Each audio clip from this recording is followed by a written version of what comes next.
This is my PC, my personal PC. I really like my PC. It is working perfectly fine. Except that it's hot, like really hot. Inside... Come on. Come on. Okay. So this is my main right. We built this thing like half a year ago, I don't even remember, but it has a 12900K inside, a 3090 Ti, and I'm using a phanteks Glacier 1 360 MP, I believe it's called, AIO water cooler. And in theory, we have Noctua NF812X25s on top and a bunch of Silent Ring 3s in the front. And in theory, that thing should be fine. Yeah, but that's not really the case. While rendering, while hitting Cinebench, doing whatever is CPU intensive, this thing is just immediately against 100 degrees. Oh, it's so freaking loud. It's just annoying. And I wanted to solve this because this is my main machine. I'm working on this puppy, so it is really not an option that it is just, yelling right next to me while I'm trying to edit a video. So I wanted to solve this issue. And because I like my PCs like I like my swimming pools, filled with water, I knew exactly what route to take. So over the span of the next few days, we are going to water cool the crap out of this. Everything will be water cooled. Not everything. I just don't see a point water cooling an SSD. No, it's going to be GPU block, CPU block, and a bunch of radiators. It's going to be cool. It's going to be looking amazing after that. Because it's a phanteks case, I immediately reached out to phanteks and they sent over a bunch of very nice looking stuff. We have, what's this? I think a distro plate. We have another distro plate. Oh no, what is this? Yeah, it's a distro plate. We have a big ass distro plate with a place for a pump. So there will be not really like a reservoir, like a round, like classic one, but we are going to use this. It's going to be amazing. Then we have a 120 distro plate for the back, and they sent over this water block for my 3090 Ti. To be honest, I have all of this stuff lying around for like, let's say half a year. And I told phanteks we are going to do the build immediately, but then stuff happened, and then we had like 0-day reviews coming, like the Silent Wing 4 line, then AM5 happened, and then I couldn't take out my 3090 Ti because I needed it for AMD 7000 reviews, and then I needed my 12900K for comparison, and then here and then there, so it's like half a year later. And I really hope phanteks is not mad at us. But now it's time, now we are going to do this, it's going to look amazing. But this will take a few videos, it's not like this is going to take an hour, no. So for today I wanted to test a theory, because as you've seen in that short screen recording of mine, just pressing that CPU burner button in Thermalright, and by the way, Thermalright has like a CPU burner test, I didn't know about that, but once you press start, my CPU immediately hits 100 degrees C and then it starts to throttle down. 4.9, 4.8, and sometimes even 4.7 gigahertz on the P cores, and that's just not freaking acceptable. I have a Glacier 360 MP on there. It should be fine, but it is not. And you've probably seen, like on everybody else's channel, the 12900K has like huge mounting issues with the bracket that keeps the CPU in. So my theory is that I have the worst possible example of a socket that even exists. Why do I say that? Because right now we have the phanteks 360 MP, which should also be fine. But before AMD 7000 and before I needed to take out the 12900K, I had a Noctua NHD15 in there, but not with the regular fans. I had those Be Quiet Silent Wings, the Pros. The 140 I think was inside and a 120 Pro on the front. The front one is like 3000 RPM and the 140mm model is like I think 24 or 2700, but it's incredibly fast. And the CPU was throttling, but like really hard. And an NHD15 should have been able to at least keep my 12900K at like boost clock, but it is just not. It is not working fine. So for the first part of this endeavor, we are going to see how bad my 12900K, or no, how bad the 12900K mounting really is by taking everything out. Then we're going to slap a NHD15 on there, see how it behaves. Then we are going to replace the existing mounting with the Thermalright one, which doesn't have a manual, which will be very fun. And then we are going to see how it behaves with this, because I'm kind of sure that I have the worst luck possible on this, and that is just my model. And everybody else has a fine working 12900K, just me. I'm pretty sure that's exactly what happened here. Yeah. After all of that, we are going to proceed by water cooling the 3090, installing a bunch of distro plates, and then we are going to use all of this water cooling equipment from Alphacool with... Oh, I just wanted to show you this one. Oh, look at this puppy. Look at the thickness of this. Oh, this is... If this cannot keep my 12900K cool, nothing can. I can assure you that. It's going to be a fun ride, this whole thing. So let's take everything out.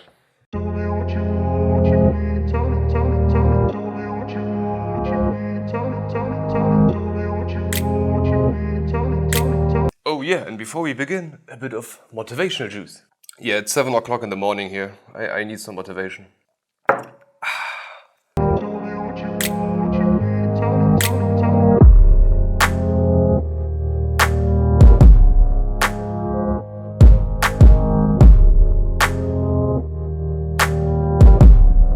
Yeah, as you might have seen, I couldn't be asked back then to put like the ARGB bracket back on there. It's like my working PC. It doesn't have to have all of that ARGB, which is kind of fun because right now I'm building like the most beautiful thing I have ever built, and I didn't even like spend a minute to put the bracket on. Yeah, I'm weird.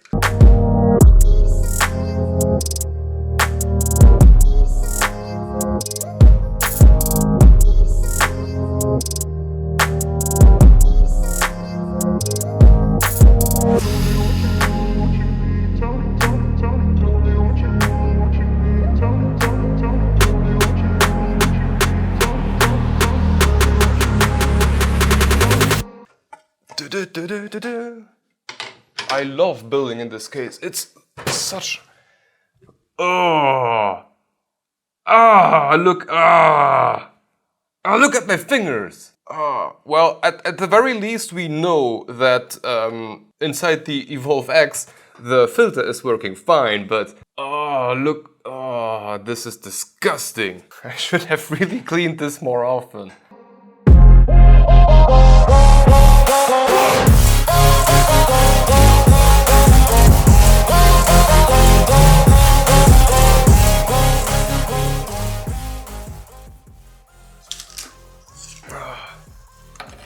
Oh no, it's all over me. No, go away. Go. Oh my God.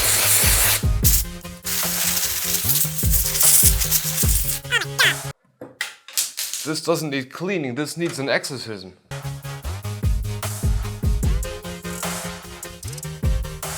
Yeah, and what have we learned? Clean your goddamn PC. It takes 5 minutes every month, or it takes a disgusting experience every 6 months.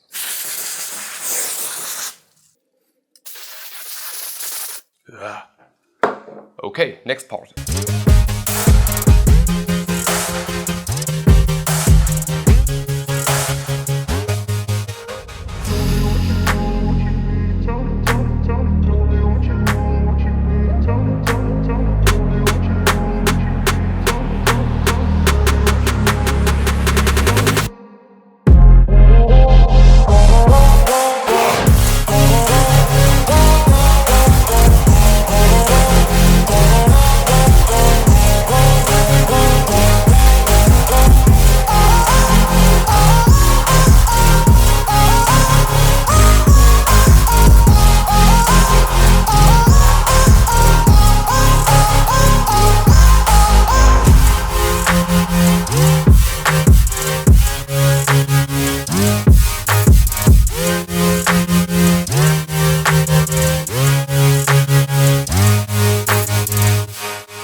Well, this went rather quickly.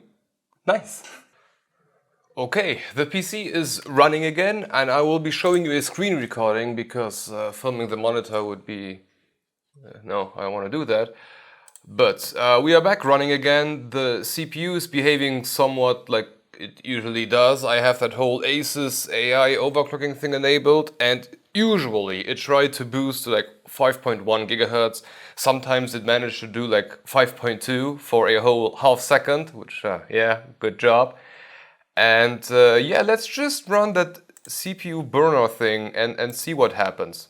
And if you look closely, very, very closely, you can see how my 12900K is trying to commit suicide. 5.1, 96 degrees C.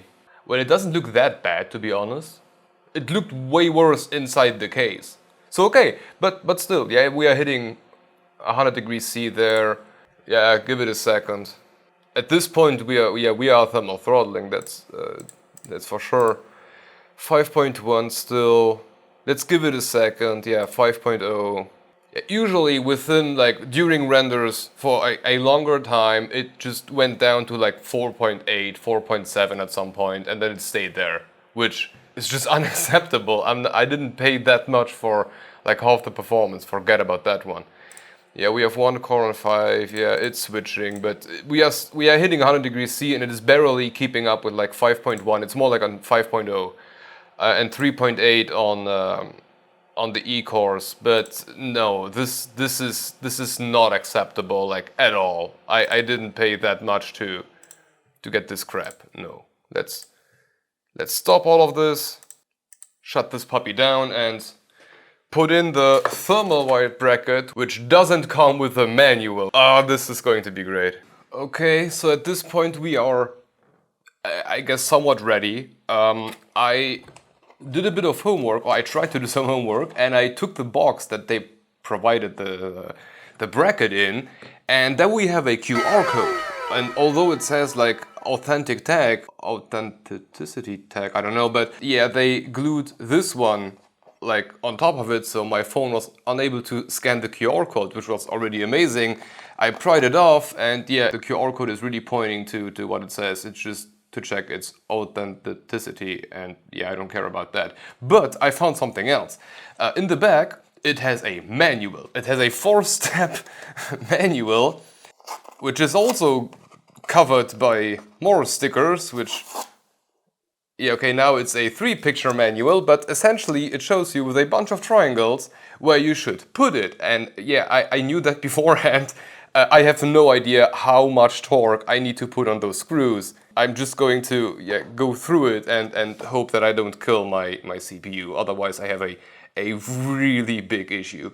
Yeah, this is not fun. But they are providing us with some thermal paste and a handy dandy little, like, wrench. Which, great, I'm going to kill my CPU. And for the NHD15 test we did like 2 minutes ago, I also used the same thermal paste, so we are going to streamline everything.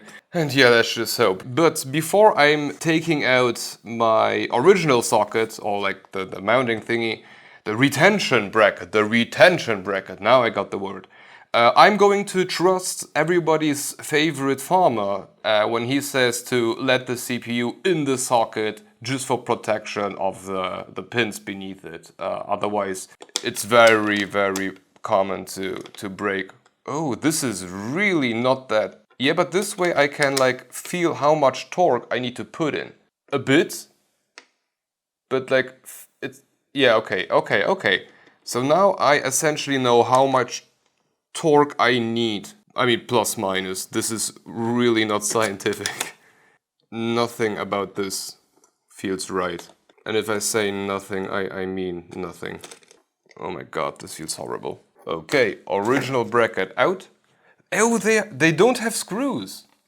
You are supposed to use the original screws. That's... okay, old bracket is out.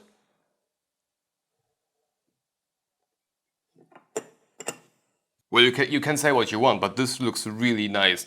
Except for the fact that they put like Intel 12 Gen on the socket or on the bracket now, which kind of annoys me because I have a 3900K coming in And I will most probably exchange the two CPUs at some point. Okay, let's screw each one in, but not tight. And a bit. Okay, now each one is screwed in like a tiny bit, but not tight at all. Like I can release it very quickly. So now I will try to like repeat the same force that I needed to apply to take it out. Yeah, nothing about all of this feels right. Like, it's so wrong. Oh my god. I'm killing my CPU and I have thermal paste all over. Ugh.